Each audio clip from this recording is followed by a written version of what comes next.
Assalamualaikum warahmatullahi wabarakatuh. Perkenalkan, nama saya Nika Noviasari, perwakilan dari kelompok 5. Adapun anggota dari kelompok 5, yang pertama Intan Rentiza NIM 05, yang kedua Novia Safitri NIM 13, yang ketiga Devanda Putri NIM 17, yang keempat Panda Arifatul NIM 22, yang keempat saya sendiri Nika Noviasari NIM 42. Di sini kami akan menjelaskan mengenai manajemen resiko. Baik, saya Novia Safitri NIM 1903101013. Di sini kami akan membahas tentang manajemen resiko, di mana pada bab ini kami akan memaparkan resiko dan mengenalkan siklus resiko sebagai cara untuk memahami bagaimana manajemen resiko berjalan. Nah, di sini terdapat beberapa aspek yang penting dalam sistem manajemen resiko yang terkait dengan kebijakan dan konsep resiko, seperti Enterprise-Wide Risk Management dan Control Self-Assessment atau CSA. Yang pertama tentang risiko. Dalam proses audit, risiko yang dimaksud adalah kemungkinan terjadinya salah saji material yang tidak dapat dideteksi oleh prosedur audit yang telah dilakukan auditor pada asersi di tingkat saldo rekening maupun transaksi. Di sini risiko audit terdiri dari risiko bawaan, risiko pengendalian, dan risiko deteksi. Kemudian terkait kategori risiko. Tiap sudut pandang memberikan pengkategorian yang berbeda-beda terhadap risiko. Kategori yang pertama yaitu risiko dari sudut pandang sumbernya. Ada risiko internal seperti keamanan, reputasi dan manajemen, kemudian risiko eksternal seperti risiko adanya perubahan politik, kondisi ekonomi, dan bencana alam. Kemudian kategori yang kedua yaitu risiko dari sudut pandang penyebab.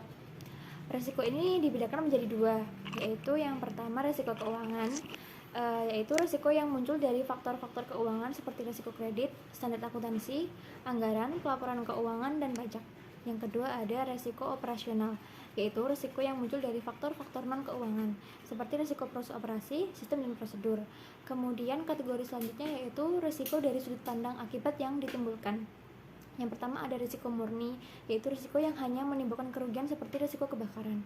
Kemudian ada risiko spekulatif, yaitu risiko yang tidak hanya memungkinkan terjadinya kerugian, tetapi juga memungkinkan adanya keuntungan seperti risiko investasi. Kemudian kategori selanjutnya yaitu risiko dari sudut pandang jenis. Berdasarkan jenisnya, risiko mencakup risiko politik, risiko hukum, risiko kesehatan, risiko teknologi, risiko keuangan, sumber daya manusia, dan risiko lainnya.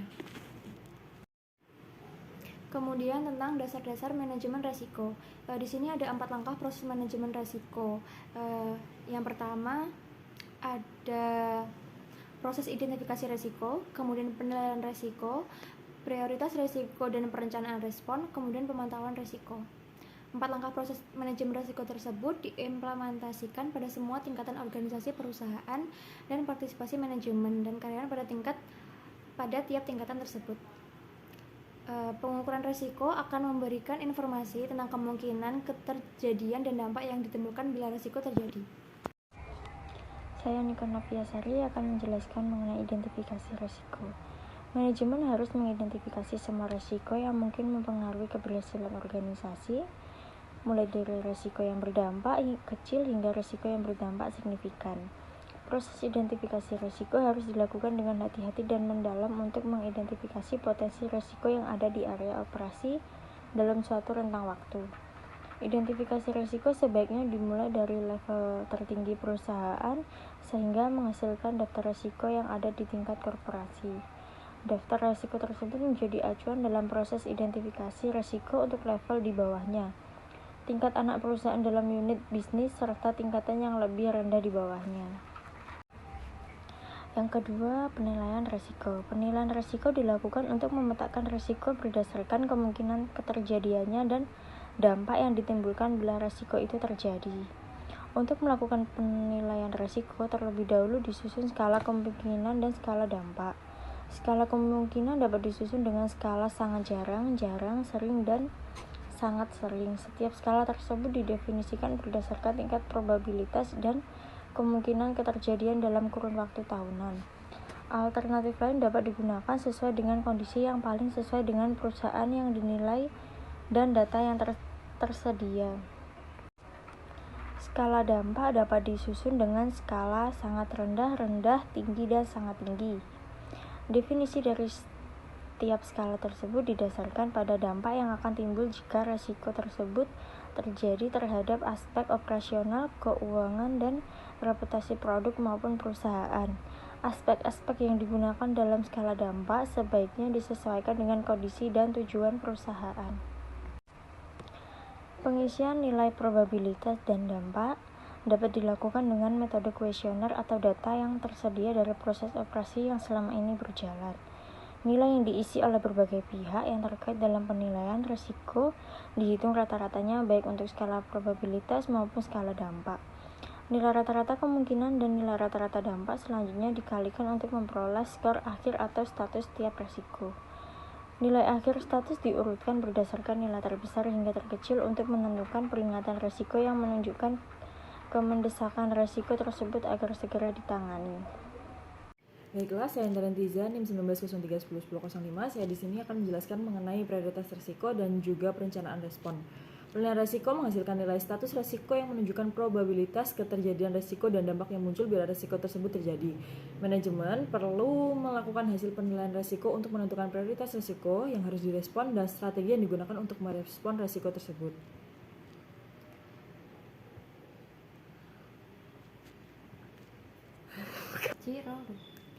Oleh karena itu, manajemen perlu menyusun strategi untuk merespon setiap risiko yang tidak dapat diterima. Manajemen dapat merespon risiko dengan 5 tindakan berikut. Yang pertama, menerima risiko, yaitu menerima kemungkinan terjadinya risiko dan dampak yang ditimbulkannya. Manajemen dapat menerima risiko yang tergolong sangat rendah. Misalnya, risiko pengunduran diri sebagian kecil karyawan yang berdampak sangat rendah bagi perusahaan.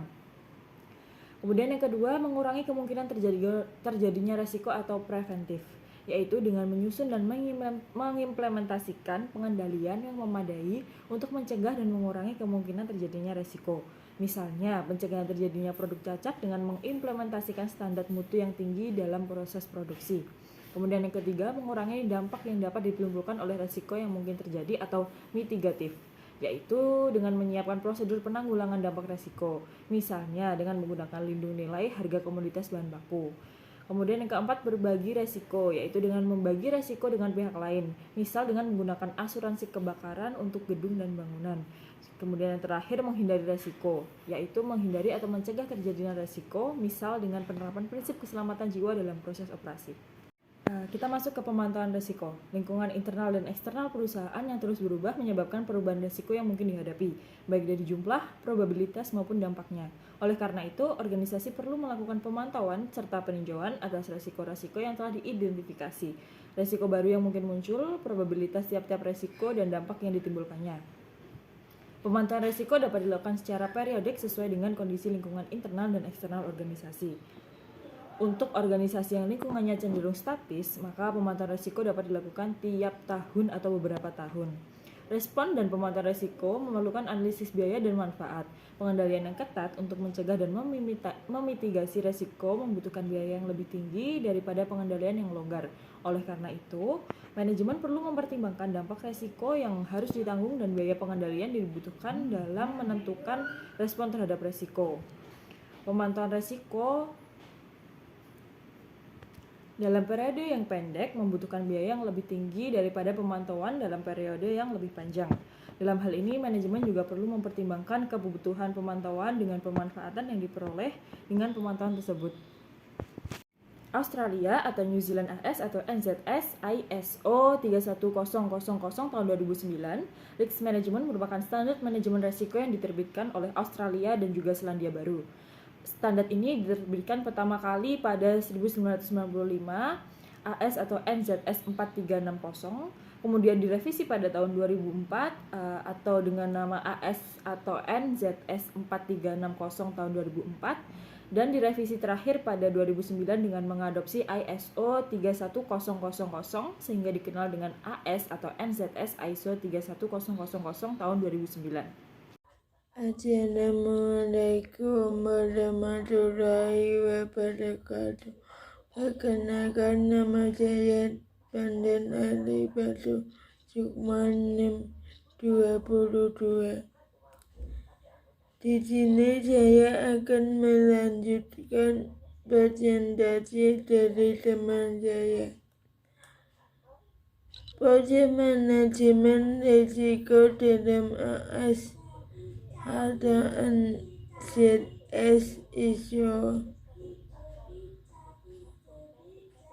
Manajemen risiko terdiri dari 7 proses utama, yaitu konsultasi dan komunikasi.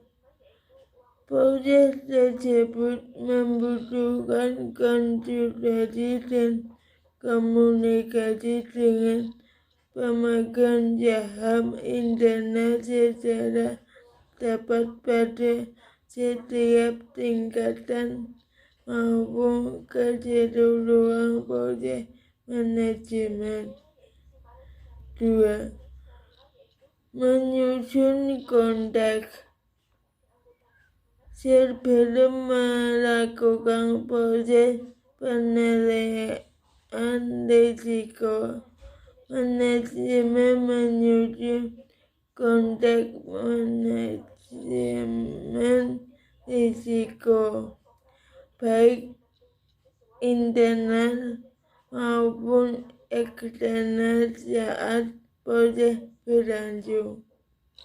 2. Mengidentifikasi risiko.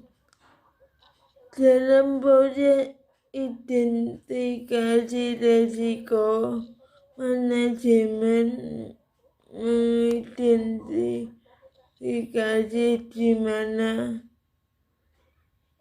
kapan, mengapa, dan bagaimana kejadian risiko dapat dicegah dan menurunkan kecurangan serta meningkatkan kemungkinan pencapaian tujuan. 4. Menganalisis risiko. Daftar risiko yang diperoleh dari proses identifikasi. Selanjutnya, manajemen risiko COSOELM.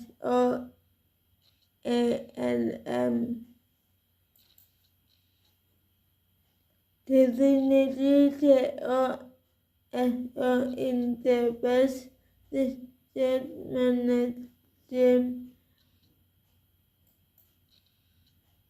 adalah kerangka kerja yang membentuk organisasi dalam mendeskripsikan dan mendefinisikan risiko.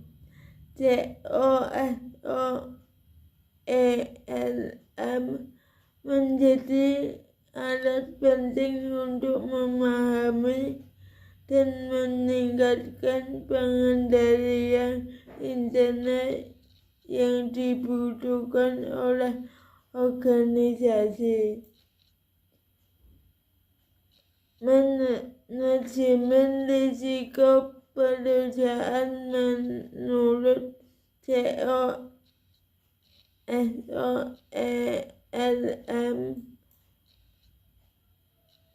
adalah proses yang dijalankan oleh Dewan Direksi, manajemen, dan personel lainnya. Diimplementasikan dalam penentuan strategis untuk segenap organisasi perusahaan. Dirancang untuk mengidentifikasi kejadian potensial yang dapat memberikan dampak negatif bagi perusahaan dan mengelola risiko berdasarkan selera risiko untuk menjamin tercapaian tujuan perusahaan.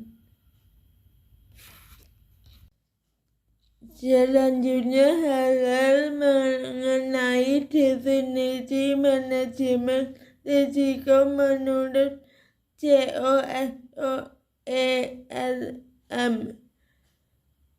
Yang pertama, ELM adalah sebuah proses. Yang kedua, proses ELM dilaksanakan oleh orang-orang di perusahaan. 3. ELM diimplementasikan dalam strategi yang ditetapkan bagi seluruh organisasi perusahaan. Yang keempat, selera atau kecenderungan manajemen dalam merespon risiko harus dipertimbangkan. Yang kelima, ELM memberikan jaminan yang masuk akal dalam pencapaian tujuan. Yang ketujuh, ELM dirancang untuk membantu perusahaan mencapai tujuan. Selanjutnya, elemen kunci COSOELM.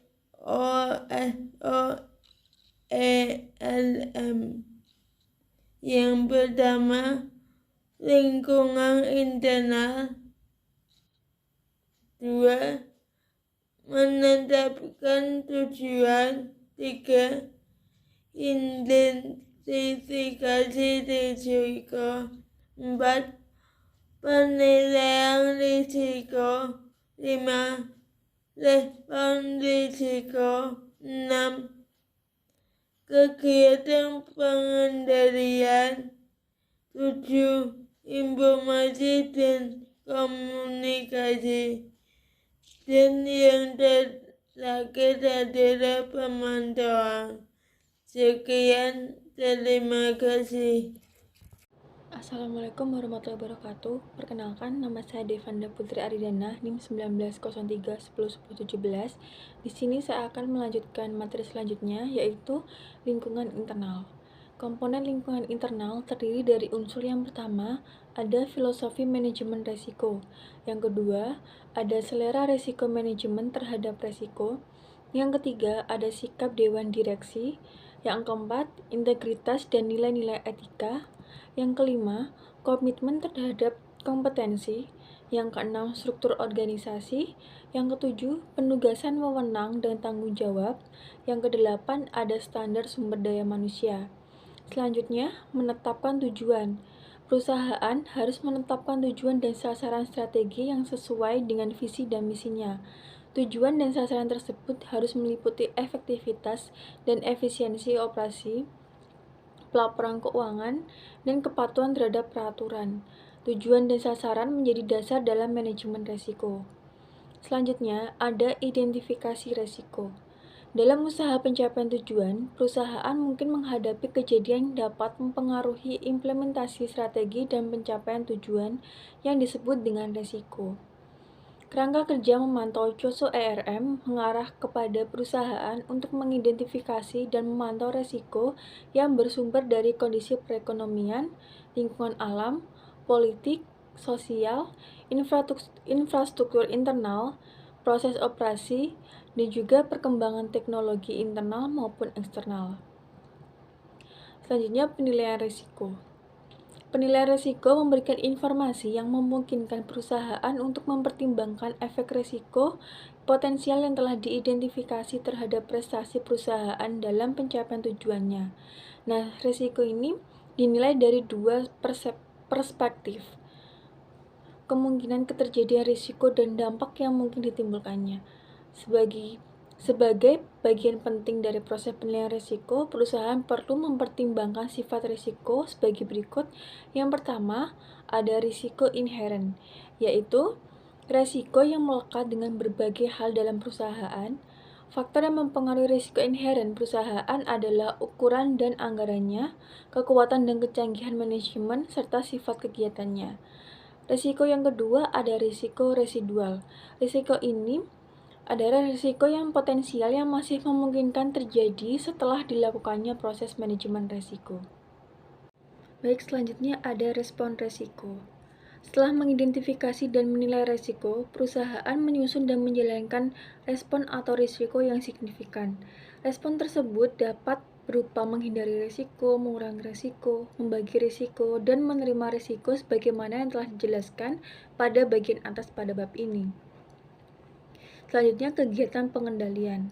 Kegiatan pengendalian adalah kebijakan atau prosedur yang diperlukan untuk memastikan tindakan terhadap risiko yang diidentifikasi. Nah, setelah memilih respon risiko yang memadai, perusahaan harus menyiapkan aktivitas pengendalian yang diperlukan untuk memastikan bahwa respon terhadap risiko dijalankan secara tepat waktu dan juga efisien. Kegiatan pengendalian dapat dilakukan dengan berbagai cara. Kerangka Kerja Sistem Pengendalian Internal (COSO) menyatakan bahwa ada beberapa bentuk pengendalian yang dapat dilakukan, antara lainnya sebagai berikut. Yang pertama ada pemisahan tugas. Pada dasarnya, orang yang memulai transaksi harus tidak menjadi orang yang melakukan otoritas transaksi tersebut. Pemisahan tugas memungkinkan terjadinya cross-check di antara orang-orang atau pihak-pihak yang terlibat dalam suatu proses. Yang kedua, jejak audit. Proses harus diatur sedemikian rupa sehingga hasil akhir dapat dengan mudah ditelusuri kembali ke transaksi yang mencapai hasil tersebut. Yang ketiga, keamanan dan integritas. Proses pengendalian harus memiliki prosedur kontrol yang tepat, misalnya hanya orang-orang berwenang dan juga orang yang dapat mengakses sistem atau aset. Yang keempat, dokumentasi. Setiap proses harus dilakukan dokumentasi dengan yang memadai. Selanjutnya ada informasi dan komunikasi. 8 komponen manajemen risiko yang tergambar dalam kubus COSM-ERM merupakan rangkaian proses yang berhubungan. Nah, oleh karena itu, diperlukan jalur informasi dan juga komunikasi yang dapat menghubungkan tiap rangkaian proses tersebut. Next ada pemantauan. Lingkungan eksternal dan internal yang mengalami perubahan dapat mempengaruhi dan merubah risiko-risiko potensial yang dihadapi oleh perusahaan. Oleh karena itu, manajemen perlu memantau perubahan risiko secara berkala. Pemantauan dapat dilakukan dengan berbagai aktivitas, misalnya sebagai berikut. Yang pertama, pelaksanaan mekanisme pelaporan manajemen yang berkelanjutan, seperti saldo uang tunai pada tanggal tertentu, jumlah penjualan, dan juga data keuangan kunci.